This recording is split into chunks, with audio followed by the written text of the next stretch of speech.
Entonces dijimos en un comienzo que el sistema financiero está compuesto por tres instituciones básicas. El sistema financiero está compuesto por tres instituciones.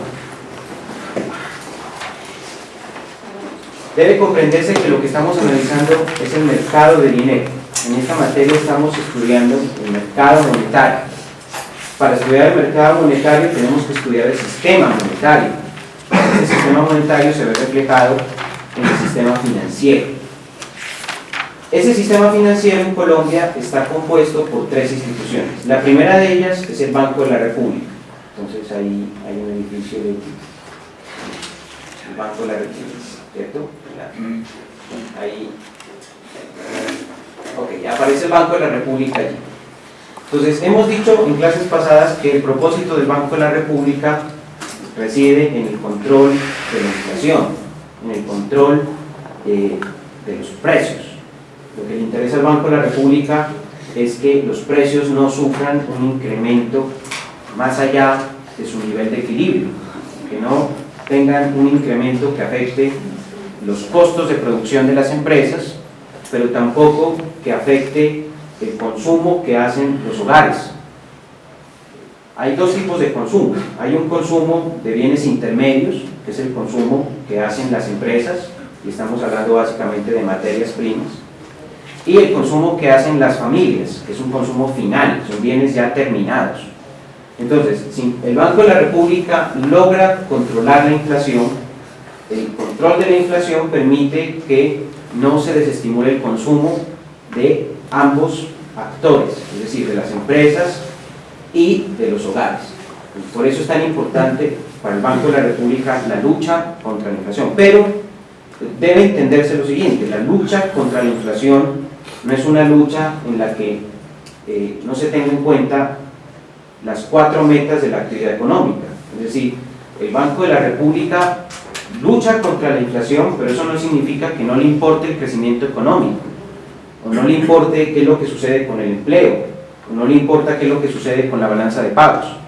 Muy por el contrario, lo difícil de la tarea del Banco de la República es que la lucha contra la inflación tiene que hacerse en un contexto en el que, si bien la inflación es el objetivo más importante del Banco de la República, no deberá este objetivo afectar, por ejemplo, al crecimiento, ni a la generación de empleo, ni, por ejemplo, a las exportaciones.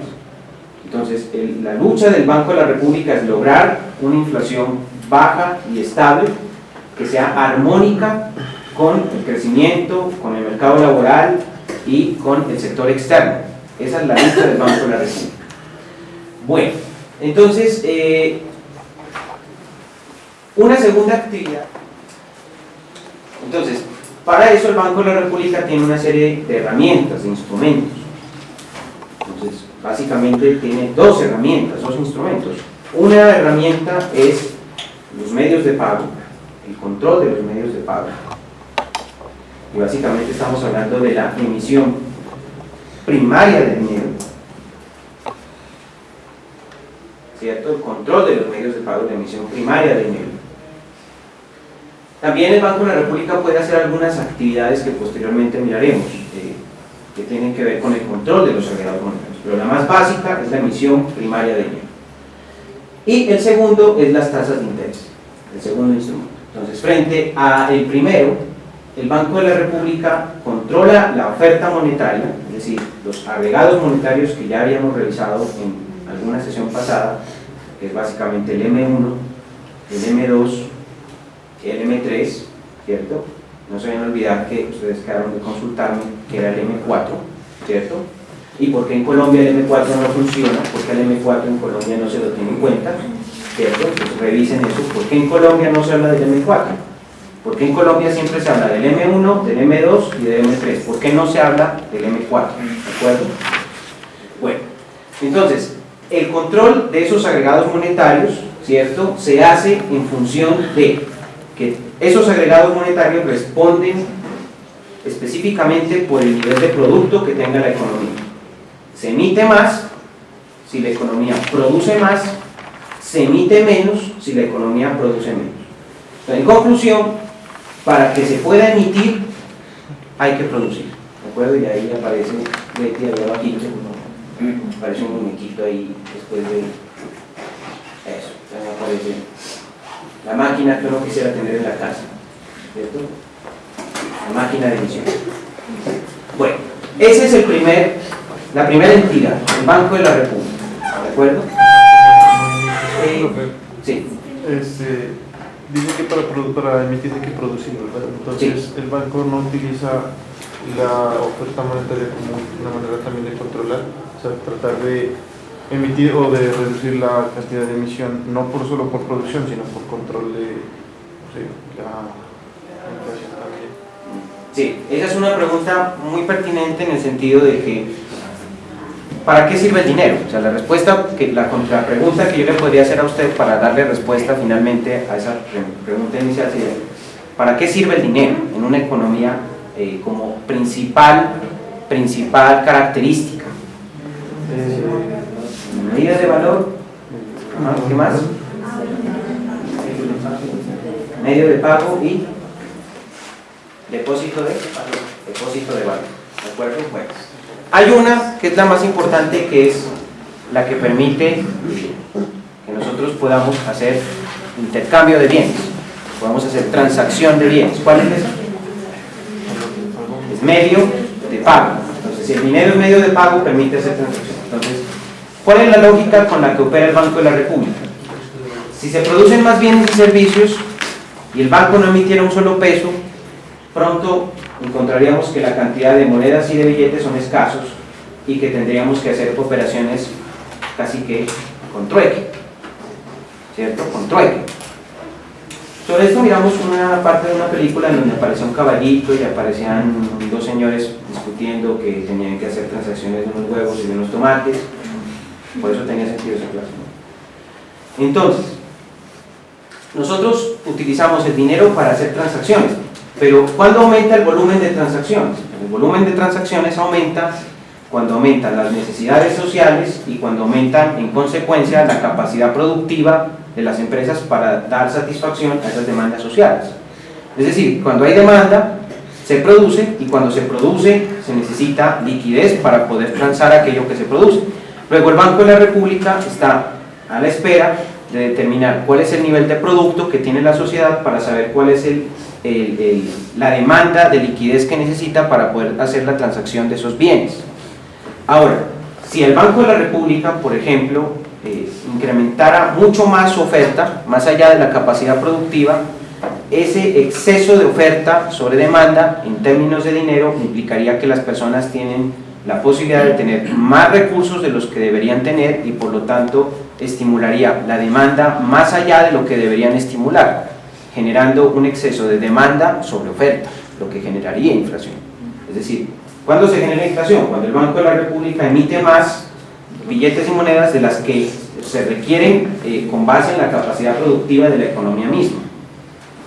Caso contrario, si la economía emitiera menos de lo que se está produciendo, nos haría falta liquidez y probablemente al no tener nosotros la capacidad de demandar todo aquello que necesitamos porque no tenemos liquidez, porque hay excesos, hay defectos de oferta monetaria, entonces probablemente eso nos conduzca a que la gente no pueda demandar todo lo que quiere y se genere un proceso deflacionario, que es lo contrario a la inflación. Entonces, en ese sentido, el Banco de la República se preocupa por darle liquidez a la economía. Algo que no sé si sea claro, debería ser claro, es que entonces la tarea del Banco de la República, en esencia, es entregarle billetes y monedas de imprenta a la economía para que la economía pueda tener la liquidez suficiente para hacer las transacciones que requiere. ¿De acuerdo? Las transacciones que requiere. Ok, esa es el primer asunto. El segundo asunto del banco es lo que tenemos ahí en las tasas de interés de referencia. Entonces, el Banco de la República, al tiempo que controla los agregados monetarios, también puede controlar las tasas de interés. Ahora, estas tasas de interés son las tasas de interés de referencia. Y estas tasas de interés de referencia tienen dos efectos. El primer efecto se da sobre la inversión y el consumo. Y ese efecto sobre la inversión y el consumo finalmente es un efecto sobre la demanda agregada, y ese efecto sobre la demanda agregada tiene un efecto sobre la inflación, ¿cierto? Sobre la inflación. Entonces, como se puede ver, ¿cierto? La tasa de interés de referencia tiene efectos sobre la inversión y el consumo, y eso afecta a la inflación. Entonces, ¿qué es lo que hace, por ejemplo, el Banco de la República en los últimos 12 meses? Por ejemplo, incrementa las tasas de interés de referencia, ha debilitado en parte la inversión, pero lo que más esperaba debilitar era el consumo basado en deuda, encarecer los créditos de consumo, y con eso reducir las presiones de demanda agregada, y con eso reducir la inflación. Ese es el primer efecto. El segundo efecto es un efecto externo. Es un efecto externo. Las tasas de interés de referencia afectan a la tasa de cambio. ¿De acuerdo? Afectan a la tasa de cambio. Si las tasas de interés crecen, ¿cierto? Si las tasas de interés crecen, eso va a generar una entrada de capitales. Eso incrementa la oferta de divisas. La divisa se deprecia, mientras que nuestra moneda se aprecia, por ejemplo. Y eso tiene efectos sobre la inflación. ¿De acuerdo? Entonces, repito, si tenemos tasas de interés muy altas, pues vienen capitales. Esos capitales generan, por ejemplo, un exceso de oferta de divisas, y ese exceso de oferta de divisas hace que la divisa se deprecie, mientras que la moneda local se aprecia. Y eso genera expectativas deflacionarias. Eso genera expectativas deflacionarias. ¿De acuerdo? Genera expectativas deflacionarias. Una parte del parcial decía, ¿por qué? ¿Por qué genera expectativas deflacionarias? Entonces, uno podría estar explicando que, por ejemplo, en el sentido de que ahora con una tasa de interés alta y con un proceso de apreciación, nosotros podemos importar bienes y dejar de lado el consumo de bienes internos. Y la caída en el consumo de bienes internos implica, ¿cierto?, una menor demanda, y eso puede implicar unas menores presiones inflacionarias, que incluso se pueden convertir en deflacionarias. Las personas prefieren demandar lo que se produce afuera y no demandar lo que se produce adentro. Del otro lado, también me la sé del otro lado. Si las tasas de interés, ¿cierto?, son muy bajas, entonces hay salida de capitales, dice la teoría. Se van los capitales, y lo que pensamos es que se van dólares, y al salir dólares, ¿cierto?, el dólar se vuelve, por ejemplo, escaso, mientras que nuestra moneda se aprecia, ¿cierto? Perdón, se van los dólares, se aprecian esos dólares que se van, mientras nuestra moneda se deprecia. Y esa depreciación hace que, por ejemplo, a los importadores la depreciación les genere unos mayores costos, por ejemplo, en términos de materias primas, y que esos mayores costos que tienen que asumir por la depreciación se trasladen al nivel de precios, generando expectativas inflacionarias. ¿De acuerdo? Entonces, de tasas de interés pasamos a tasa de cambio, y de tasa de cambio pasamos a inflación. ¿De acuerdo? El segundo efecto de la política monetaria. Entonces dice Friedman, el primer mensaje, entonces dice Friedman, el objetivo central de la política monetaria es el control de la inflación, y para eso utiliza dos herramientas, dos mecanismos, dos instrumentos, que son la masa monetaria, ¿cierto?, el M1, el M2, el M3, el M4 si quiere, y las tasas de interés de referencia. ¿De acuerdo? Las tasas de interés de referencia. Bueno, entonces es más o menos lo que hace el Banco de la República. Ahora, tenga en cuenta lo siguiente: el Banco de la República busca una baja inflación, y uno podría pensar en qué es lo que hace la baja inflación. Entonces, más allá del segundo mensaje, creo que hay otro mensaje que ahí dice Friedman, está más abajo, después, abajito donde dice Milton Friedman, ahí hay un mensaje: la contribución de la política monetaria a la economía descansa en que con una baja inflación se incentiva el crecimiento del empleo, ¿cierto?, en el tiempo. Entonces, ¿qué es lo que plantea? ¿Dónde está la disquisición de Friedman? Nosotros buscamos una baja inflación para garantizar el crecimiento y la generación de empleo en el largo plazo.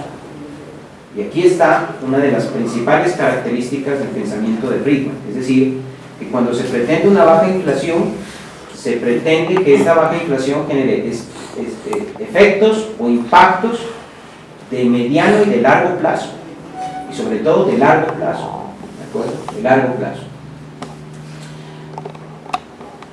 Una de las preguntas más interesantes, ¿cierto?, es, bueno, si hay una relación entre el crecimiento económico y la inflación, ¿cómo es esa relación y para qué sirve esa relación en términos de política monetaria? Aparece el modelo KS, el modelo de Hansen-Tarski, ¿cierto? Aparece el modelo de Hansen-Tarski. Miren la conexión. Entonces, el modelo plantea la siguiente posibilidad. Entonces, obsérvese que si la relación es una relación como la que se expresa en la gráfica, si yo me encuentro en el primer escenario, tengo una inflación baja, pero también tengo un bajo crecimiento económico, ¿cierto? Tengo una inflación baja o un bajo crecimiento económico, es decir, por ejemplo, si me ubico aquí tengo una baja inflación cercana al origen, pero también tengo un bajo crecimiento económico. Entonces, a medida que la inflación crece, dicen estos dos señores, a medida que la inflación crece, se puede también tener mayor crecimiento de la economía. Se puede tener un mayor crecimiento de la economía. ¿Por qué? Viene la pregunta, o sea, ¿cómo es posible que los mayores precios incentiven la economía? La explicación que estos dos autores argumentan es una explicación casi que microeconómica. Recuerde usted el ejemplo de microeconomía o de incluso introducción a la economía, en que el profesor le decía, ¿qué pasa si a un agricultor se le incrementa el precio de la papa, por ejemplo? ¿Qué pasa con la producción de papa? ¿Qué hace ese agricultor si el precio de la papa se incrementa? ¿Qué pasa con la oferta de papa? Aumenta. Entonces, en la primera parte la primera parte de la gráfica, en el primer escenario, el incremento de los precios estimula a los empresarios a producir más, pero aquí hay un supuesto microeconómico, y es el supuesto de que los costos permanecen constantes. Es decir, crecen los precios y con costos constantes lo que está creciendo es el margen de ganancia. Por eso la oferta crece, porque los costos no se ven afectados de manera significativa. Sin embargo, y esta es la explicación que sigue para el segundo escenario, cuando la inflación sigue creciendo y la producción empieza a caer, es porque efectivamente el crecimiento de los precios empieza a afectar a los costos de producción. Entonces ya el papicultor encuentra que los precios están aumentando, pero que están aumentando es porque están incrementándose los costos de producción. Ya los costos no se mantienen constantes, sino que empiezan a crecer. Y al crecer, a él se le vuelve más difícil producir y obtener un margen de ganancia.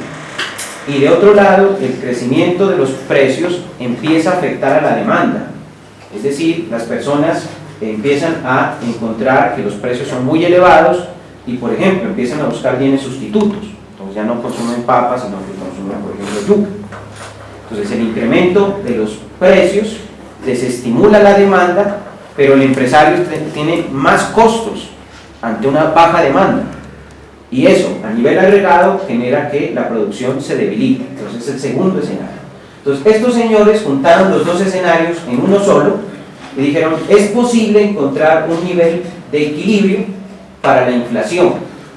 Una inflación óptima que no afecte ni negativa ni positivamente a las partes, sino que sea una inflación de equilibrio, ¿cierto?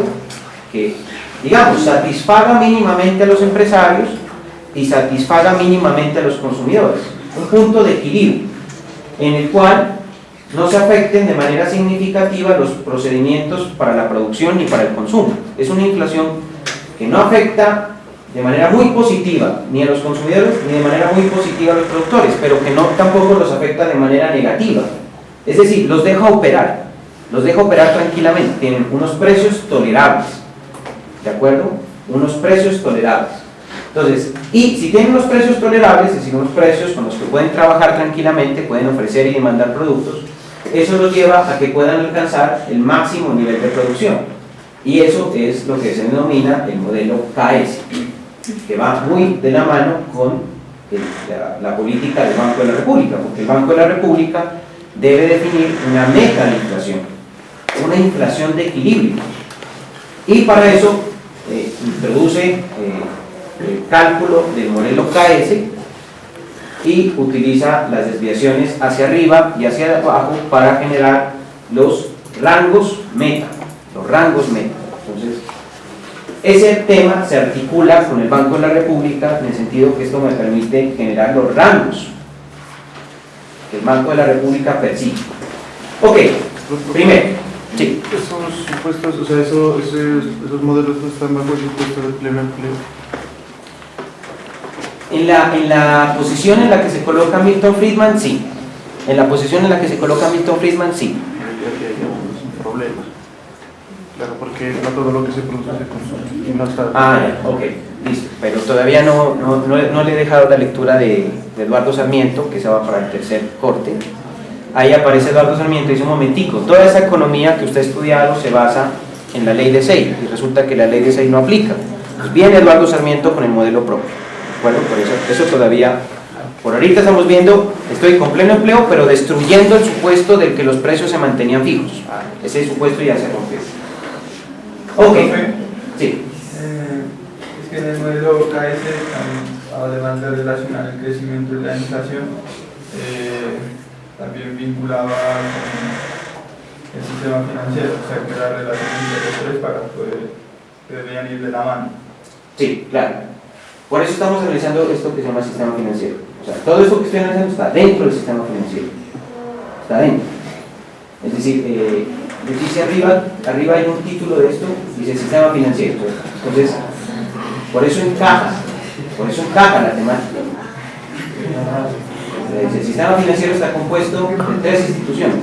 Entonces, claro, encaja el concepto porque este modelo permite no solamente encontrar el equilibrio entre inflación y crecimiento, sino que permite desenvolver posteriormente las decisiones del sistema financiero como tal, y más específicamente de la banca comercial, que es lo que viene ahora, ¿de acuerdo?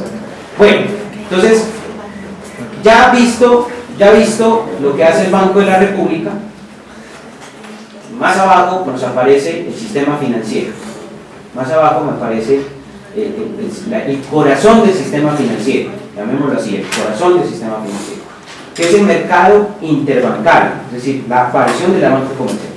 Pues para los estudiantes, yo les recuerdo que posterior a haber explicado esto, ustedes hicieron una consulta que era, el profesor nos mandó a las diferentes entidades financieras, en la mañana nos dijo que averiguamos una tasa y en la tarde dijo que averiguamos otra tasa. Entonces, porque lo que estábamos analizando era esto, la banca comercial, ¿cierto? Entonces, y ahora viene pues la conexión. Entonces, hay una tasa de interés de captación y hay una tasa de interés de colocación. Y por favor recuerden bien o revisen las grabaciones, el profesor dice, la tasa de interés de captación y la tasa de interés de colocación son las hijas. Y el papá son las tasas de interés de referencia. Así lo dice, para conectar. Entonces uno dice, a ver, veamos dónde se conecta. Entonces, si me voy un poco más arriba, ¿cierto? Si me voy un poco más arriba, ahí tiene la tasa de interés de referencia, ¿cierto? Ahí está, tasa de interés de referencia. Y esa tasa de interés de referencia se conecta, ahí, Leti, nos toca hacerle a la grafiquita una flechita, hay que tomar un apunte para el video, de que esa flechita se tiene que conectar con estas dos tasas, con la de captación y la de colocación. Porque esa tasa de interés se llama de referencia, porque mínimamente le debe servir de referencia la tasa de interés de captación y la de colocación. Pues no pueden ir así por donde quieran, tienen que ir conectadas con una tasa guía, y esa es la tasa de interés de referencia. Ahora, ¿cómo funciona la banca comercial? Entonces, hasta donde el profesor explicó, ¿cierto? Hasta donde el profesor explicó, en el banco comercial existen 2 tipos de operaciones. Una operación que es la captura del ahorro y otra operación que es el diligenciamiento de la inversión y de los créditos de inversión particularmente. ¿Cómo se hace la captura del ahorro? Pues mediante las tasas de interés de captación. Entonces, hasta donde el profesor explicó, esas tasas de interés de captación capturan los recursos de ¿qué? Más atrás de aquí, en el lienzo, aparecen los recursos de ahorro y los recursos de ahorro. Entonces uno puede hablar de cuentas corrientes, de CDTs y cuentas de ahorro en general. No sé si aparezcan más cosas ahí. No. ¿De quiénes?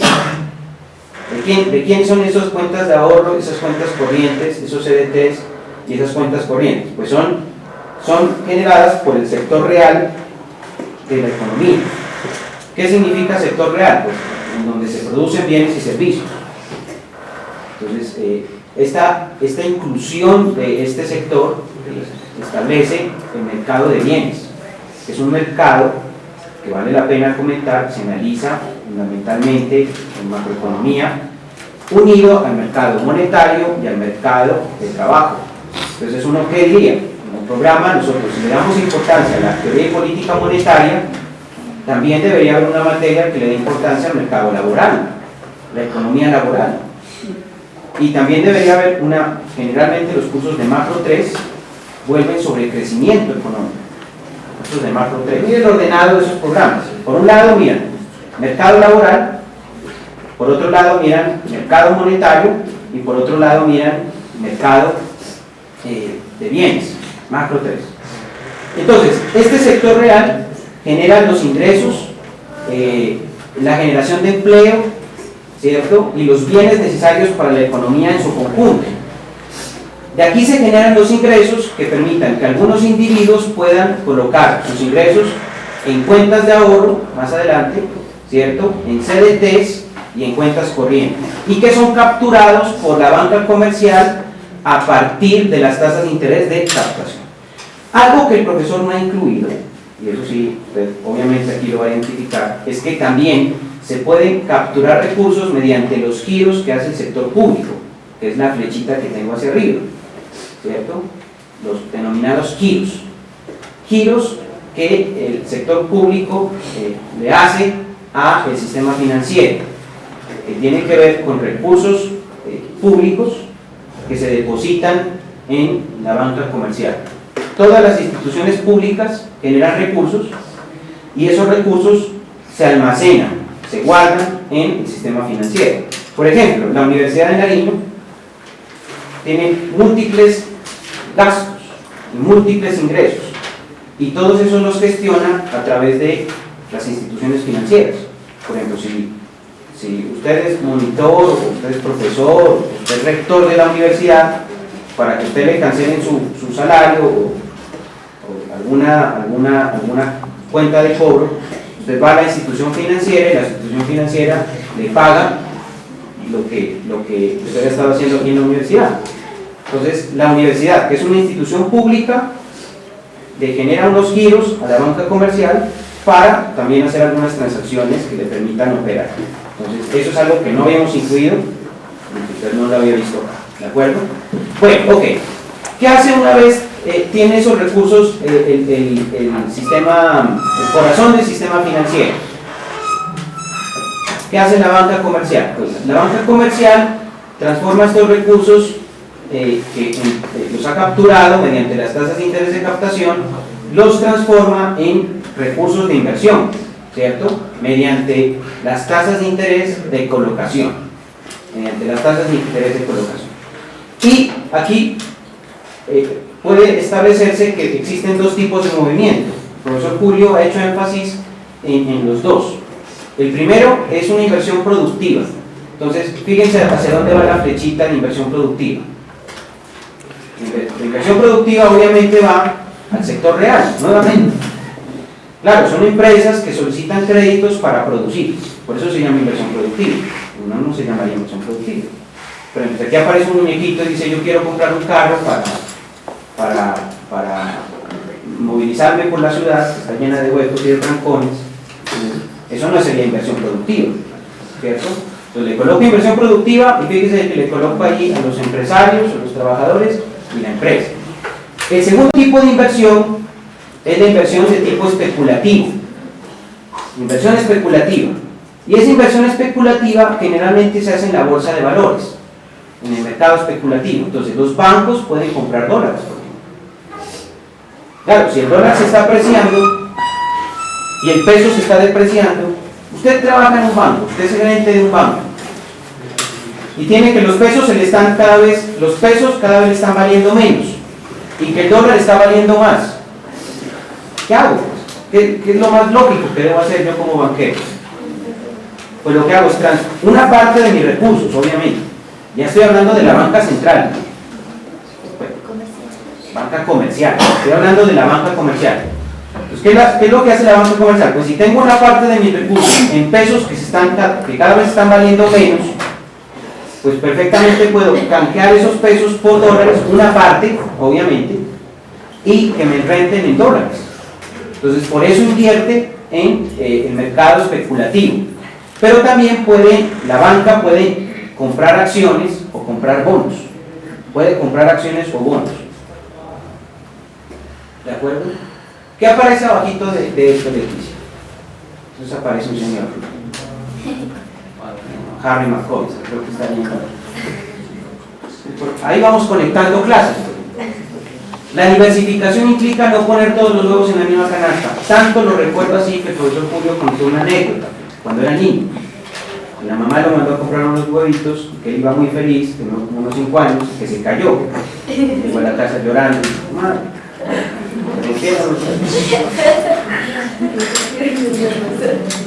¿y por qué el profesor hizo esa introducción? Que es una historia real, no me la estoy inventando.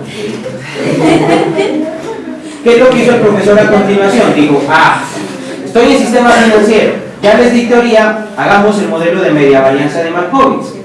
¿Se acuerdan ustedes que yo tomé unos activos financieros en una clase de Excel y optimizamos una cartera, que sacamos rendimientos y riesgos y que optimizamos? Esa clase era porque estábamos dentro del sistema, dentro del mercado de bolsa, ¿cierto? Dentro del mercado de bolsa, y habían unos recursos que se podían invertir. Ahora, la gran pregunta es, ¿quién está haciendo estos portafolios? Pues ¿quién los hace? Los hace el banco. La pregunta es, ¿con qué plata lo hace? Con la plata que dejan las personas en sus cuentas corrientes, en sus cuentas de ahorros, con la plata en general de toda la economía. Entonces, ¿por qué el sistema financiero tiene unas altas tasas de intermediación? Porque recibe unos recursos de ahorro y los paga con unas tasas generalmente más bajas.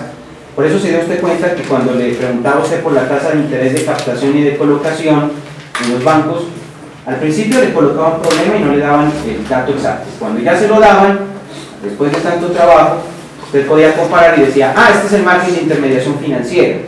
Entonces, las personas entregan sus recursos a la banca comercial, y la banca comercial o los presta. Ojo, revisemos nuevamente arriba, Leti.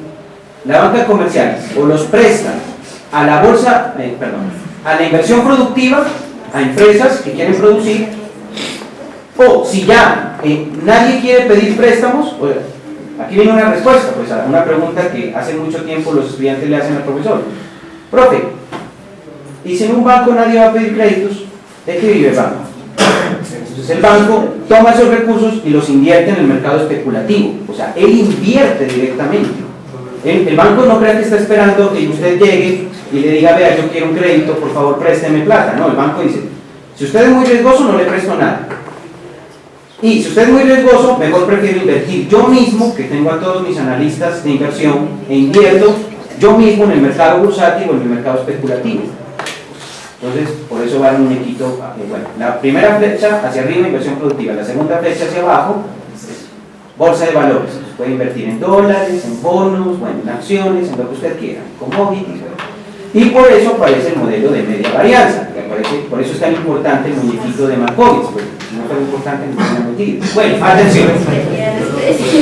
Entonces, aquí aparecen Markowitz y William Sharpe. Recuerde que usted tiene una lectura pendiente, ¿no?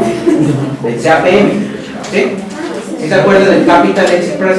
Eso va allí. ¿Por qué es importante ese tema? Atención.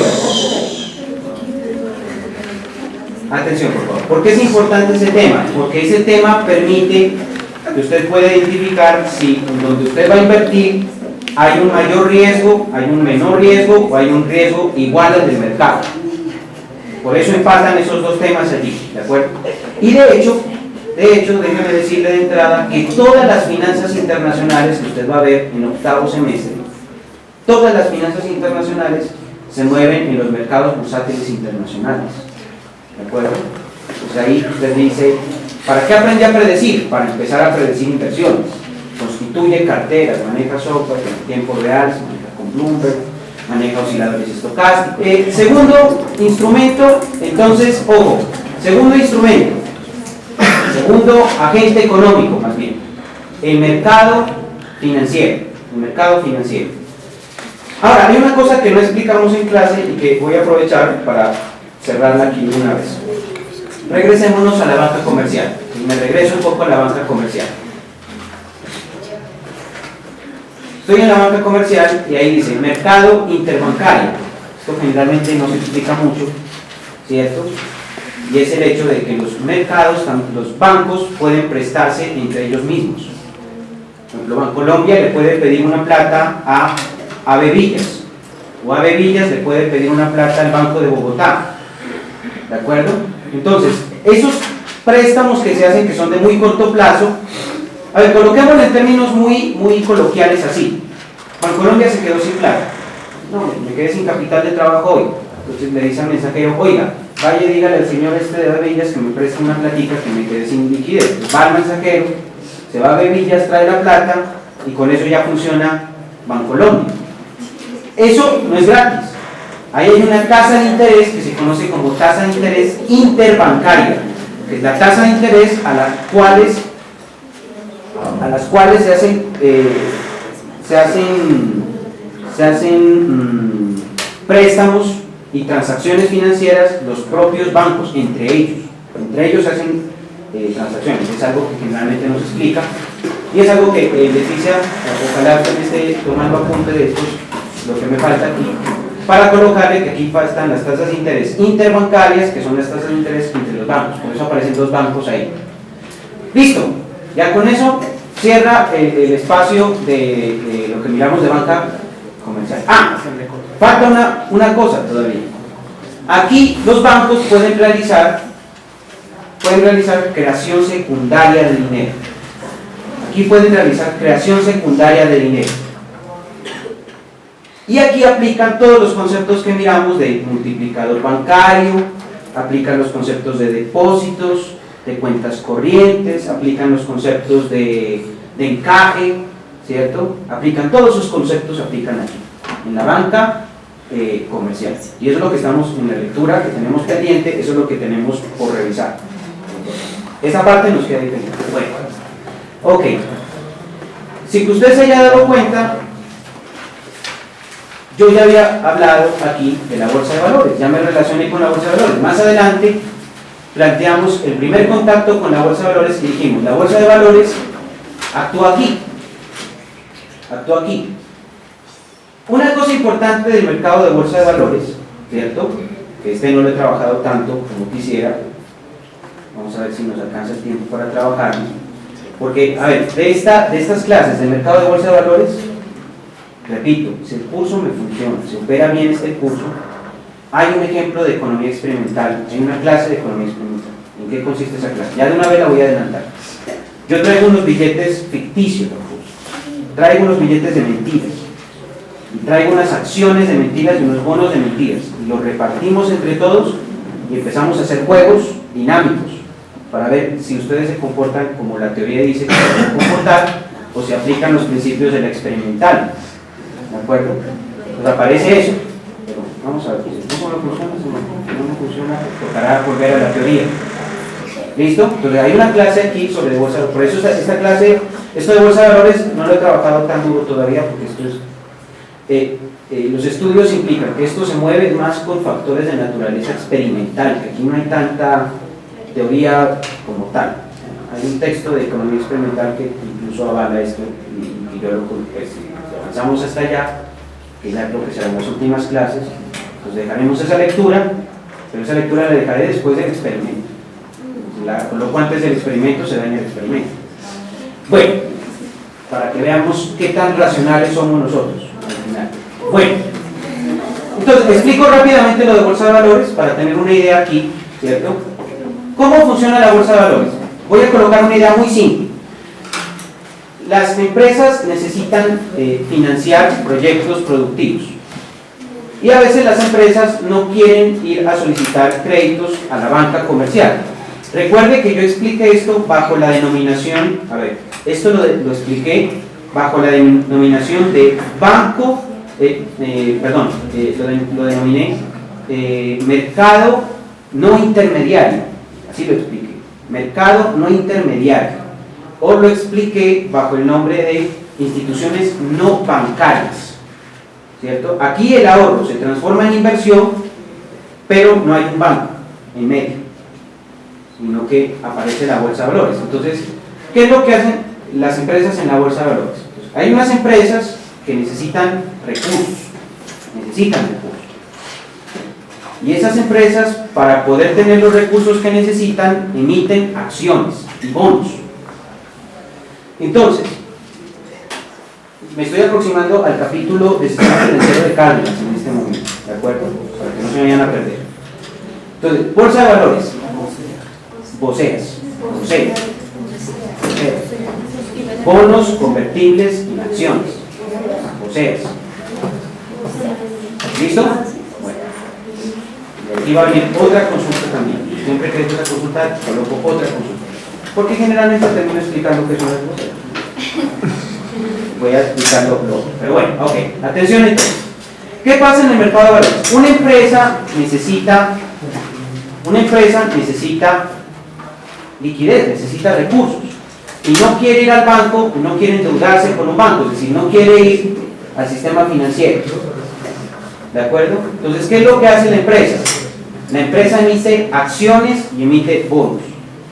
¿Qué son las acciones? Pues las acciones son el mejor ejemplo de los títulos de renta variable, que son títulos en los que usted puede invertir y puede obtener una rentabilidad mayor, igual o menor que la del mercado, y luego nuevamente vuelve el CAPM de Sharpe, ¿cierto?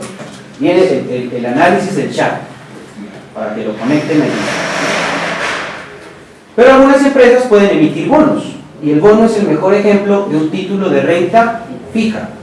¿Qué diferencia hay entonces entre las acciones y los bonos para una empresa? Cuando la empresa emite acciones, ¿cierto?, le está diciendo a los socios: si yo voy bien, si mi utilidad crece, pues yo comparto parte de mis utilidades con usted, y las comparto a través de los dividendos por acción, y más específicamente de lo que se conoce como utilidad por acción, o lo que se conoce como la UPA, ¿cierto? La utilidad por acción. Si usted invierte en una empresa buena y la empresa tiene utilidades, la empresa le dirá a usted: como usted me compró unas acciones, entonces yo le voy a dar a usted unos dividendos, comparto con usted una parte de mis utilidades, y a usted le corresponderá entonces una utilidad por acción. Esos son los dividendos, ¿de acuerdo? Entonces, hay un estímulo para que ciertas personas con algún grado de conocimiento, no todas, ¿cierto? Generalmente los que tienen algún grado de conocimiento en estas áreas son los que estudiaron economía, finanzas, administración, bueno, etcétera. Ellos son los que tienen este conocimiento. Dicen: ¿para qué colocamos nuestros recursos en el banco si podemos invertirlos directamente en bolsa? Entonces, compran acciones. Cuando las empresas tienen utilidades, piden a las empresas que les rediman las utilidades por acción, y se hacen una plata, ¿de acuerdo? Ahora, como no invierten en una, sino en varias, hacen portafolios de inversión, y vuelve Markowitz, ¿de acuerdo? Vuelve Markowitz. Una persona dice: tengo 100 millones de pesos, no todos los invierto en una sola empresa, los dividen en las empresas más atractivas, o en las opciones más atractivas. Entonces, ¿qué implica la acción? Pues la acción implica que si a la empresa le va bien, al accionista también le va bien, ¿de acuerdo? ¿Qué implica el bono? Obviamente, si a la empresa le va mal, ¿qué le pasa al accionista? También le va mal. ¿Qué implica el bono? El bono implica que si a la empresa le va bien, no importa, como sea, tiene que responderle al tenedor del bono, porque es un título de renta fija. O sea, cuando hablo de renta fija, es que el comprador de bonos compra un título en donde compra rentabilidad fija, no variable. Si la empresa no le puede decir: es que me fue mal, no, tiene que pagar, ¿de acuerdo? Entonces, no es un asunto, por ejemplo, en el que la empresa puede decir: es que como me fue mal, pues no le puedo responder. No, tiene que responder, ¿de acuerdo? Es decir, independientemente de si la empresa tiene utilidades o no, tiene que responder a los bonos. Ahora, ¿qué característica tiene el bono? Pues el bono, en primera instancia, no es líquido, las acciones sí. Es decir, el bono implica que si usted compra un título, ese título se redime después de un cierto periodo de tiempo, generalmente 3, 4, 5, 10, 15, hasta 20 años incluso. Entonces las empresas le reciben los recursos hoy, con eso se financian hoy, pero le pagan a usted, le pagan dentro de 5, 10, 15 o 20 años, pero le pagan a la fija. ¿Qué ventaja tiene usted con la acción? Usted compra la acción hoy, puede venderla mañana, ¿de acuerdo? Puede venderla mañana, pues no hay problema. Ok, sin embargo, una cosa especial que pasa con los bonos es que una persona tenedora de bonos puede decir hoy, se me presentó una dificultad, ¿cierto? Se me presentó una dificultad, compré bonos pero se me presentó una dificultad, entonces los llevo al mercado secundario de dinero que está dentro de la misma bolsa de valores. Yo compré estos bonos que prometen esta rentabilidad, me esperé este tiempo pero no alcanzo a esperar la totalidad, requiero la liquidez hoy, ¿cuánto me dan? Y los ofrece. Entonces el título de renta fija se convierte en título de renta variable, ¿de acuerdo? El bono, que es fijo, porque la empresa solamente lo paga cuando ya se venza el bono, se puede convertir en variable cuando una persona lo lleva al mercado de valores y lo vende como si fuera una acción. El tenedor o el nuevo comprador sabe que ese bono no se va a redimir al instante, sino que va a tener que esperar un tiempo. Pero ¿cuál es el atractivo de los bonos? Pues que tienen una mayor renta que el mercado, son más atractivos y son más seguros. Lo único malo es que toca esperar más tiempo. ¿Qué son las BOSEAs? ¿Qué son los bonos convertibles en acciones?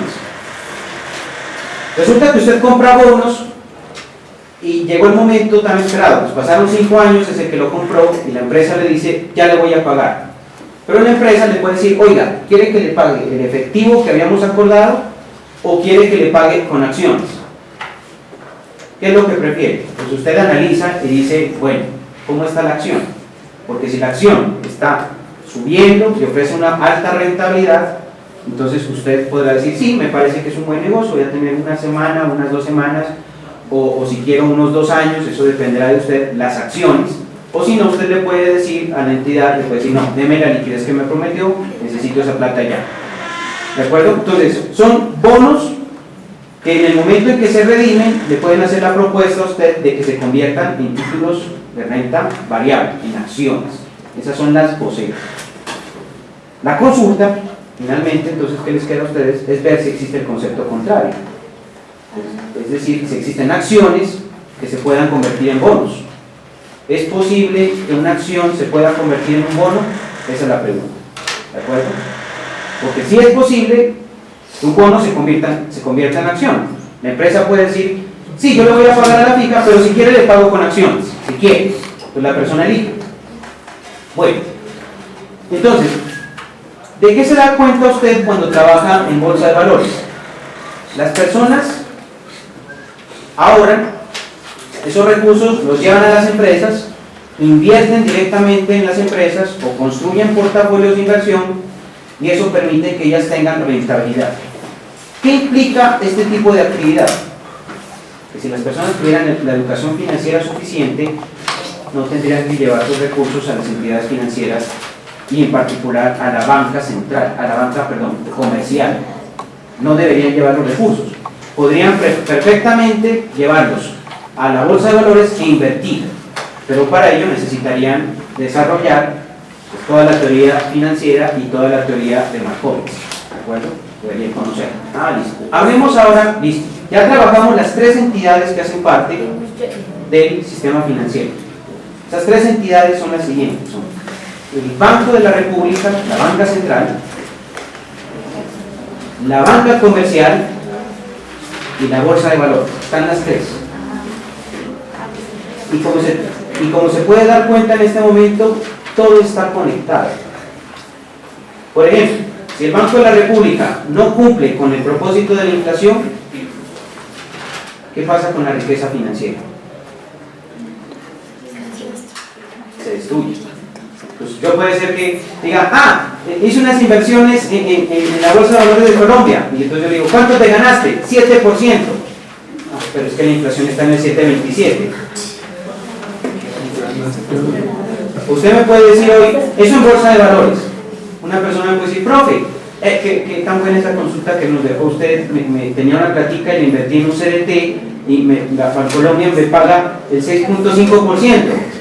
Le digo yo, ¿y cuánto está la inflación?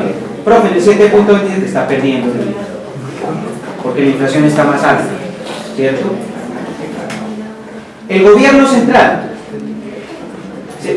tengo tantos recursos para el próximo año. Si la inflación creciera el próximo año, se destruiría el presupuesto nacional, porque tendríamos que enfrentarnos a mayores gastos. ¿Cómo afecta esto al mercado laboral, por ejemplo? ¿Qué le pasa a una familia si la madre, por ejemplo, encuentra que ahora los precios de los bienes y servicios son más altos? Chicas, ¿qué pasa cuando en una familia los precios de los bienes son más altos? ¿Qué pasa con el salario? ¿Qué debe, en términos nominales, qué debe pedir esa madre a la empresa si los precios son más altos? Que se aumenten. ¿Por qué razón la inflación genera efectos positivos sobre el salario nominal? Porque es que nadie, ante precios más altos, va a pedir unos salarios, ante precios más altos, nadie va a pedir unos salarios más bajos. ¿Cierto? ¿Por qué razón? Porque se está afectando el salario real. Es decir, se está disminuyendo el salario en términos reales. Entonces las personas lo primero que hacen es solicitar incrementos en el nominal, ¿cierto? Cuando los precios se incrementan, por ejemplo, ahorita llega la gran dificultad del salario mínimo. ¿Qué van a decir los trabajadores? Los trabajadores van a decir, como la inflación ha crecido tanto, nos tiene que aumentar en tanto el salario mínimo. ¿Y qué van a decir los empresarios? Ojo que eso también depende, les va a decir, de la productividad. ¿Qué tan productivos fueron? La economía creció al 2%, no son muy productivos. Entonces, muy probablemente esta negociación de salarios mínimos, que es un tema que todavía no he abordado, pero vamos a abordar más adelante, va a ser una de las grandes dificultades de la economía colombiana al cerrar este año. Porque los empresarios van con toda razón, van a decir, Colombia es un país de bajo crecimiento y de baja productividad, no podemos pagar salarios altos.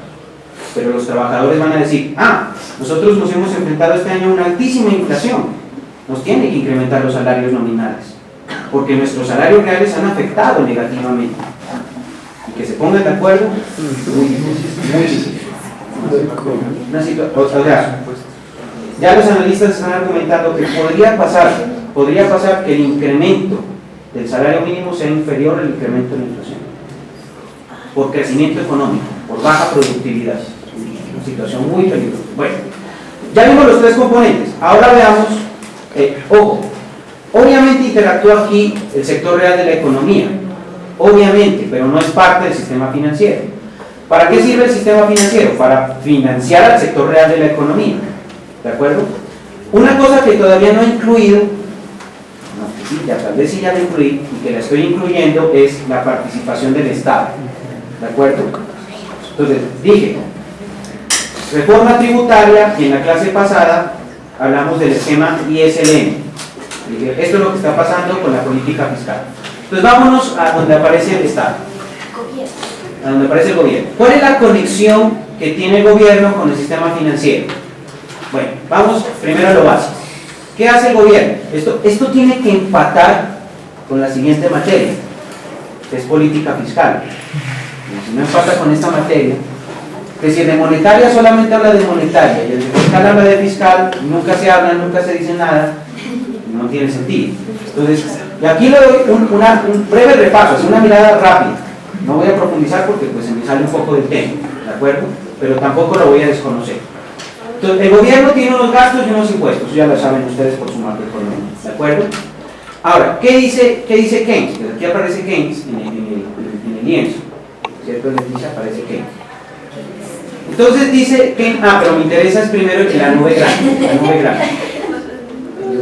Eso. Dice Keynes, en épocas de crisis, los gobiernos pueden acudir a la deuda para financiar el gasto público y así contribuir a la producción de empleo. Entonces, profe, ya, entonces por eso fue que nos dejó la lectura de los ensayos de intervencionismo. Sí, por eso fue. Entonces aparece Keynes y dice, en la crisis los gobiernos se pueden endeudar y para Keynes la deuda es positiva, ¿de acuerdo? Entonces dice Keynes que la deuda es muy positiva porque puede impulsar el gasto público, impulsar a la demanda, impulsar a la producción y impulsar el empleo, y eso es bueno. Entonces uno le podría preguntar a Keynes, bueno, pero entonces ¿qué? ¿Debemos crecer con deuda? Entonces Keynes dice, no, pues porque es que cuando salimos de la crisis ya la economía no necesita más deuda. Incluso se pueden empezar a colocar impuestos y como las personas ya tienen ingresos, tienen empleo, hay crecimiento, entonces con el pago de impuestos el gobierno lo que hace es pagar la deuda. Una vez pague la deuda y ya la economía está estabilizada, chao, el Estado ya no interviene. Porque Keynes creía que la economía de mercado era la mejor economía que podía obtenerse.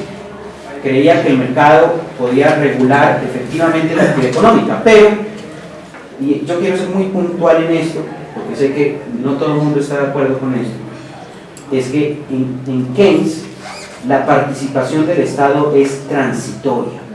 En esos ensayos que usted se está leyendo y en la teoría general, usted concluye que Keynes plantea que la intervención del Estado es transitoria, no es permanente. Hay una mala lectura de los post-keynesianos, no de Keynes. Keynes planteó que era muy necesario en crisis la participación del Estado para reactivar la economía. Pero una vez la economía esté reactivada, el Estado no tiene nada que hacer. Pero nada que hacer. Entonces, dice, en épocas de crisis los gobiernos pueden acudir a la deuda para financiar el gasto público y así contribuir a la producción y al empleo. ¿De acuerdo? Entonces, aparece un sujeto que usted tiene que estudiar en la teoría fiscal, eso está al lado de Keynes. Aparece este señor que se llama Richard Musgrave, que es el padre de las finanzas públicas modernas. ¿De acuerdo? El padre de las finanzas públicas modernas, Richard Musgrave. De eso no hemos hablado nada y tampoco es propósito de este curso pensar demasiado en ese aspecto. De todas maneras lo voy a plantear porque es muy relevante. Entonces, ¿qué plantea Richard Musgrave? Dice, sí señor Keynes, lo que usted quiera, siempre que no haya corrupción según lo planteado en la teoría del flag state. Entonces dice, sí, el Estado es muy bueno, es muy efectivo, lo que usted quiera, siempre que no sea corrupto, dice Musgrave. ¿De acuerdo? Entonces dice, dice que, bueno, está bien, sí, obviamente, claro. Si los incentivos a la demanda, bueno, ok, ¿de ahí? Okay. Bueno, listo, ok. Acordemos que el Estado es eficiente en el manejo y como solamente interviene en épocas de crisis, ¿cierto? En épocas de auge, pues cobra los impuestos para pagar la deuda y después desaparece, no hay problema. Entonces, más adelante, Leticia, aparece nuevamente Milton Friedman, que esta es una conversación, aunque unos ya estaban muertos cuando otros opinaron, y está todo bien. Entonces dice, acabó de hablar Musgrave y dijo, ojo que el Estado puede ser corrupto, el gobierno puede ser corrupto. Y dice Friedman, además los impuestos pueden tener efectos inflacionarios. Ya me morí, pero por ahí sé que salió un informe de Corfi Colombiana que dice eso, que los impuestos o las reformas tributarias pueden tener efectos inflacionarios, o sea que no son buenas para la economía. Empiezan a atacar a Keynes. ¿De acuerdo? Entonces, ¿qué plantea Keynes? Nuevamente nos vamos a Keynes. ¿Cuál es la respuesta que Keynes nos ofrece? Tiene la segunda nube. Dice, si los incentivos a la demanda se reflejan en mayor producción, no se generaría inflación y la economía se dinamizaría. Esto resume en buena medida la lectura que hicimos sobre los ensayos de intervención de Keynes. Yo, ustedes hice un resumen gráfico y dije, a Keynes le preocupaba más que la inflación, le interesaba más el tema de la inversión y el desempleo, esas dos variables, y aquí lo justifica, dice, pero es que si los incentivos a la demanda que se generan por política se reflejan en mayor producción, entonces no habrían problemas inflacionarios. Entonces, ¿cuál es la discrepancia enorme que tiene Friedman? Fue una pregunta que tuvimos en la sesión pasada. ¿Cuál es la discrepancia enorme que hay en este curso? Que de un lado aparece Keynes planteando que las políticas, si estimulan a la demanda, tienen efecto en la producción, la economía trabaja tranquilamente, no hay problema. ¿Y cuál es el problema con Friedman? Pues que Friedman dice que eso no es cierto, que las políticas que estimulan a la demanda generan inflación. Entonces, ¿cuál es la gran diferencia entre esas dos posturas? Cuando usted me hizo esa pregunta, yo sabía dónde iba, y era este momento, ¿cierto? Iba a este momento. Friedman está trabajando en pleno empleo. Entonces, si una política fiscal o una política monetaria trabaja en pleno empleo, al pretender estimular la demanda, no puede incrementar la producción, sino que lo que incrementa es la inflación. Ese es el problema. En cambio, que en la postura de Keynes, él no trabaja en pleno empleo. Él trabaja en crisis, en donde no hay pleno empleo. Entonces dice, las políticas de demanda generan producción, generan empleo y no generan inflación, porque es que no estamos en pleno empleo. Entonces, la gran diferencia, para terminar esta primera parte, la gran diferencia entre la postura keynesiana y la postura de Friedman está en el concepto de pleno empleo desarrollado en su mejor versión por James Tobin, Premio Nobel de Economía, que plantea que el pleno empleo no es solamente el pleno empleo del factor trabajo, sino que es el pleno empleo de toda la capacidad productiva de una nación. Y que obviamente cuando no se alcanza todavía el nivel de pleno empleo, es muy pertinente una política de impulso a la demanda, como lo planteaba Keynes, pero que una vez alcanzado el pleno empleo, esas políticas no son pertinentes tal y como lo plantea Friedman. Y eso resume en buena parte los dos extremos en los que se ubica este curso, porque por un lado tiene la política monetaria desarrollada por Friedman, que en esa lectura le decía en la inicial, o sea, el rol de la política monetaria no es el empleo, no son las tasas de interés, es la inflación. Y la segunda postura, que es la de Keynes, que leímos y que concluimos diciendo que es importante cuidar de la inversión y del empleo en la economía. Y él lo plantea que eso se puede cuidar mediante la intervención del sector. Entonces, Leti, redúzcame este plan. Pues eso es más o menos todo lo que hemos visto en este curso. Ahí está. ¿De acuerdo? Ahora, obviamente, esta presentación que tengo pensado desarrollarla, quiero hacerme otra presentación en donde explique todo el funcionamiento de la producción y otra parte en donde explique todo lo que es sector externo, pero en eso sí me demoraré el próximo semestre. Entonces, esta yo la trataré de organizar y le colocaré un audio para que les quede en YouTube.